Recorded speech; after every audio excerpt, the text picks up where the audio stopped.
Welcome সবাইকে আমার চ্যানেলের নতুন একটা ফ্রেশ ভিডিওতে। আজকের ভিডিওর মূল বিষয়বস্তু হলো 2024 সালের জানুয়ারি মাসের একদম শুরুতে মা তারার নাম নিয়ে বেরিয়ে পড়েছি আমি তারাপীঠের উদ্দেশ্যে।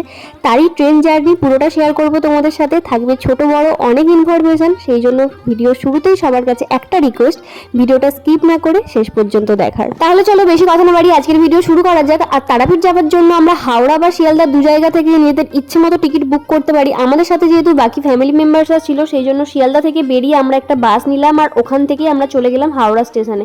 আর হাওড়া স্টেশনে পুরনো কমপ্লেক্সে রাত্রি 10:40 ছিল আমাদের ট্রেন। টিকিট বুকিং এর ক্ষেত্রে আমি একটা কথা বলে রাখি, হাওড়া বা শিয়ালদা টু তারাপীঠ না লিখে আমাদেরকে লিখতে হবে রামপুরহাট, কারণ তারাপীঠ যাওয়ার জন্য আমাদেরকে নামতে হবে রামপুরহাট জংশনে। হাতে কিছুটা টাইম নিয়ে আমরা পৌঁছে গিয়েছিলাম হাওড়া স্টেশনে। বাইরে থেকে যদি কেউ কিছু খেয়ে না আসো বা বাড়ি থেকে কিছু খাবার না নিয়ে আসো, তাহলে হাওড়া স্টেশনের ভেতরে অনেক স্ন্যাক্সের দোকান আছে, কিনে খেতে পারো।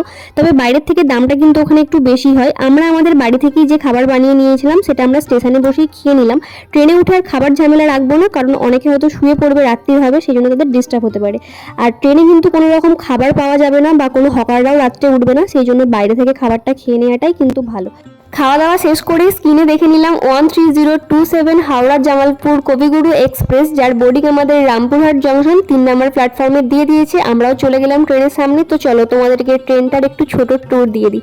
গেটের সামনে উঠতে এখানে একটা আয়না আর নিচে বেসিন আছে। আমি একটু জলটাও চালিয়ে দেখলাম যে হ্যাঁ ঠিকঠাক জল পড়ছে, অনেক ট্রেনে তো এটাও ভালোভাবে পড়ে না। এটা হচ্ছে ট্রেনের বাইরেটা। আর ট্রেনে মোটামুটি ভালোই ভিড় ছিল, আর সবাই মোটামুটি রামপুরহাট জংশনেই নামবে, সবাই জয় মা তারাই করছিল। যেমন ট্রেনে পাখা থাকে সেরকম পাখা ছিল। আর ট্রেন যেহেতু এখনো ছাড়েনি আর রাত্রিরও সেই রকম একদম হয়নি, সেই জন্য মিডিল সিটগুলো নামানোই ছিল। পরিষ্কার পরিচ্ছন্ন ছিল। বাথরুমটাও তোমাদেরকে দেখাবো, তার আগে ট্রেনটা আমাদের ছেড়ে দিল। এখানে ট্রেন টাইম ছিল 10:40, ট্রেন ছাড়লো 10:42-এ। আমাদের ট্রেন এখন ছাড়লো হাওড়া স্টেশন থেকে। ট্রেনের স্পিড একদম স্লো ছিল প্রথমের দিকে, ট্রেনটা আমাদের মোটামুটি স্লোতেই চলছিল। তোমাদের যাদের কাছে হোয়ার ইজ মাই ট্রেনটা আছে, তারা হাওড়া থেকে রামপুরহাট সার্চ করলেই দেখতে পাবে কবিগুরু এক্সপ্রেস। তোমরা দেখতে পারো যে তোমাদের ট্রেন কোথায় আছে না। হাওড়া স্টেশনে তখন বন্দে ভারত পুরী যাবার যে ট্রেন ওটাও দাঁড়িয়েছিল। বন্দে ভারত ট্রেন আমি প্রথম চোখে দেখলাম, মানে এতদিন ফটো ভিডিওতেই দেখেছি আর কি। আমাদের ট্রেন প্রথমেই 2 মিনিট লেট, আর সারা রাস্তাটাই মোটামুটি লেটেই চলেছে। আমাদের পৌঁছাতে টাইম লাগার কথা ছিল টোটাল 3 ঘন্টা, কিন্তু আমাদের লেগে গেছে প্রায় 4 ঘন্টা বা 4 ঘন্টার বেশি। বাথরুমটা বাইরে থেকে একটু দেখিয়ে দিলাম, ভেতরে আর ফোন নিয়ে ঢোকার আমি রিস্কটা নিলাম না। মোটামুটি পরিষ্কারই ছিল, আর খুব যে একদম পরিষ্কার ছিল সেটাও বলবো না, ট্রেনের বাথরুম যেরকম হয় আর কি। এখন টাইম হচ্ছে রাত্রি 11:32, আর আমাদের ট্রেন এসে থেমেছে ব্যান্ডেল স্টেশনের 1 নম্বর প্ল্যাটফর্মে। ট্রেন ছাড়ার পর ফার্স্ট স্টেশন দেয় ব্যান্ডেল। এবার আমি বলি ট্রেনের ভাড়ার ব্যাপারে কিছু। আমরা নিয়েছিলাম স্লিপার ক্লাস, সেই জন্য আমাদের মাথা পিছু ভাড়া পড়েছিল 165 থেকে 170 টাকা। অনেক রকম অপশন থাকে, তোমরা যদি এসিতে যেতে চাও থার্ড এসি, তাহলে তোমাদের ভাড়া পড়বে 500 অ্যাবাভ। কেউ সেকেন্ড সিটিং নিতে পারো, তাহলে মোটামুটি 100 টাকার মতো। আর কেউ যদি তোমরা চেয়ার কার নাও, তাহলে 300 350 এইরকম, প্রত্যেকটা ট্রেনে সমান নয়। ব্যান্ডেলে আমাদের ট্রেন দাঁড়িয়েছিল 5 থেকে 6 মিনিটের মতো। ওখান থেকে ট্রেন ছাড়ার পরই আমি আমার সিটে এসে বসলাম আর ভাবলাম একটু ঘুমোবো ফোনটা চার্জ দিয়ে। সবাই দেখলাম ফোন ঘেটেই যাচ্ছে, অ্যাকচুয়ালি ঘুম হওয়ার মতো পরিবেশ ছিল না। আমাদের পাশের সিটেই যারা ছিল তারা নিজেদের মতো এত চেঁচামেচি করছিল, মানুষ হয়তো ভুলে যায় যে তারা পাবলিক ট্রেনে যাচ্ছে। এরকমভাবেই একটু ঘুমালাম। তারপরে 2:26-এ দেখলাম সবাই উঠে পড়েছে, কারণ রামপুরহাটে আমাদের এখন ট্রেন ঢুকছে।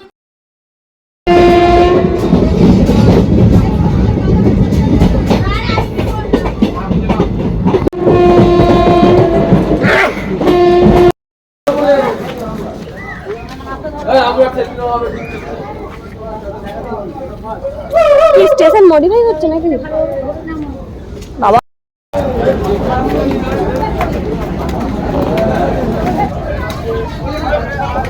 রাত্রি 10:42-এ আমাদের ট্রেন ছেড়েছিল হাওড়া স্টেশন থেকে, আর এখন টাইম হচ্ছে 2:35। আমরা এসে পৌঁছালাম রামপুরহাট জংশনে।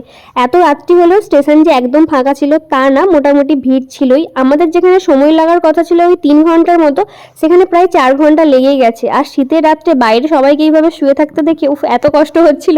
আর আমরাও তো ঠান্ডায় পুরো একদম হু হু করছি।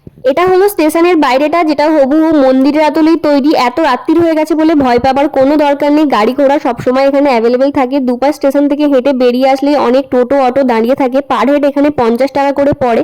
তবে তোমরা যদি ফ্যামিলি মেম্বার বেশি থাকো, একটা গাড়ি পুরো রিজার্ভ করে নিতে পারো, তাতেও কিন্তু তোমাদের 50 টাকায় পার হেড পড়বে। আমরা আমাদের গাড়ি ঠিক করে নিলাম হোটেলে যাওয়ার জন্য। আর গাড়ি যেখানে গিয়ে নামাবে ওখানে অনেক দালাল দাঁড়িয়ে থাকে, তোমাদেরকে ভালো হোটেল দিয়ে দেবো কম পয়সায় এইসব বলবে। ওদের চক্করে না পড়াই ভালো, কারণ ওরা সবসময় খারাপটাই করে। আমাদের সাথেও এরকম হয়েছে, সেই জন্য আমি আমার অভিজ্ঞতাটা শেয়ার করলাম। আর আমরা যেই হোটেলে থাকবো তার ডিটেলস আমি আমার নেক্সট ভিডিওতে শেয়ার করব। খুব ভালো হোটেল, একদম মন্দিরের সামনে। চ্যানেলটা সাবস্ক্রাইব করে রাখো, পাশে থাকো, সবকিছুই দেখতে পাবে। আর হ্যাঁ, ভিডিও রিলেটেড কারো যদি কিছু জানার থাকে অবশ্যই কিন্তু কমেন্টস করো। আজ তবে আসি, দেখা হচ্ছে পরের ভিডিওতে। জয় মা তারা, জয় গুরু বামদেব।